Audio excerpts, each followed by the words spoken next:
Assalamualaikum warahmatullahi wabarakatuh.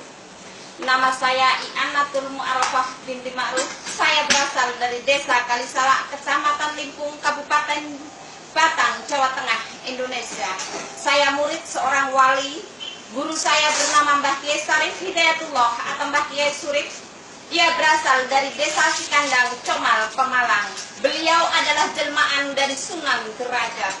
Kakek saya Mbah Paat adalah jelmaan dari Sunan Kalijaga. Sunan Kalijaga dikenal semua orang bahwa dia adalah anak Adipati Tuban, tapi sama sekali tidak.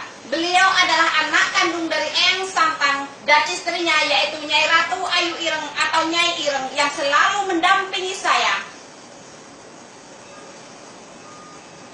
Guru saya yang kedua adalah Bapak Sohibul Huda yang mengajarkan kepada saya hidup ada dua pilihan, ingin menjadi walinya Allah atau ingin menjadi walinya setan. Dia berasal dari Desa Krai, Kecamatan Yosowilangun, Kabupaten Lumajang. Dan guru saya yang terakhir adalah Allah Subhanahu wa Ta'ala yang selalu melindungi saya dalam keadaan apapun. Beliau yang memberikan saya surat Al-Kahfi yang asli, dan beliau juga yang telah memberikan kepada saya siapa garis keturunan saya yang sesungguhnya. Saya adalah cucu dari Sunan Kalijaga. Sunan Kalijaga anak dari Eyang Santang. Eyang Santang adalah Sayyidina Ali. Sayyidina Ali anak kandung dari Prabu Siliwangi. Prabu Siliwangi adalah Syekh Abdul Qadir Jailani. Dan Syekh Abdul Qadir Jailani adalah anak kandung dari baginda Nabi besar Muhammad Shallallahu Alaihi Wasallam. Beliau yang akan mewariskan kepada saya tahta kerajaan dunia dan juga akan mewariskan kepada saya yaitu Al-Quran. Bunyi Al-Quran yang saya pelajari adalah Al-Quran diturunkan bukan untuk perpecahan, tetapi Al-Quran diturunkan untuk perdamaian dunia, mendamaikan antara orang Islam dengan orang Kristen, bahwa orang Kristen bukan orang kafir. Aku akan memasukkan siapa saja ke dalam golongan orang yang beriman, tidak memandang bentuk rupa wajahnya dan pakaiannya, tetapi yang dilihat adalah hatinya. Barang siapa yang berjihad mengatasnamakan Allah dalam kurung jihad fisabilillah, hanya ingin namanya dikenal, aku akan memasukkan dia ke dalam lembah neraka jahanam.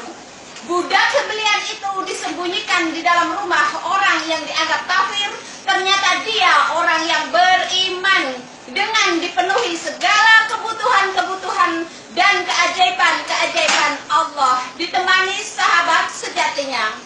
Di saat Allah mengeluarkan budak sembelian itu dari tempat persembunyiannya, setan-setan berhamburan, tanda bahwa murka Allah ada di depan mata. Di saat negara-negara sudah tidak mampu lagi menghukum penzina dengan hukum Al-Quran, maka akan aku datangkan hamba pilihanku.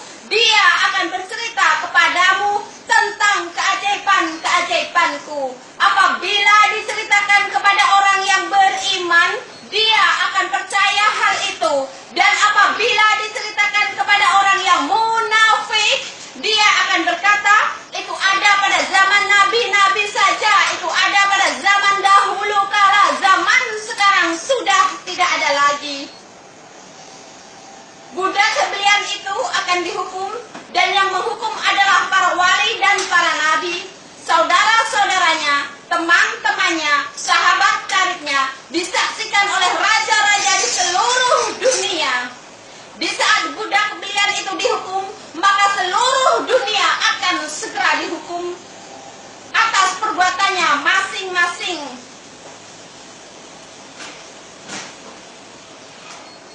Para wali dan para nabi akan diturunkan di negara yang dianggap negaranya orang kafir, ternyata negaranya orang yang beriman.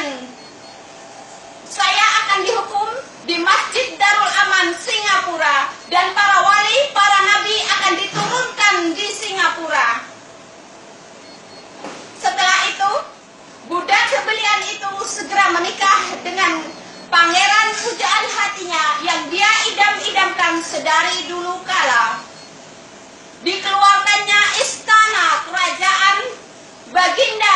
Sulaiman dari dalam perut bumi. Dunia akan kembali menjadi kerajaan dunia dipimpin oleh Ratu Adil. Budak belian itu segera dinobatkan sebagai Ratu Adil.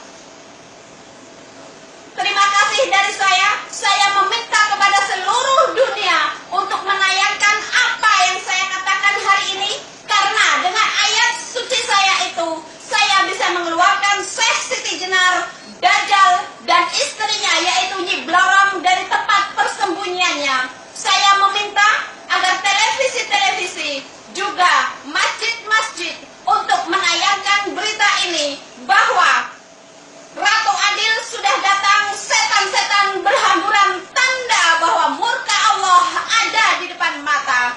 Sekian dari saya, wabillahi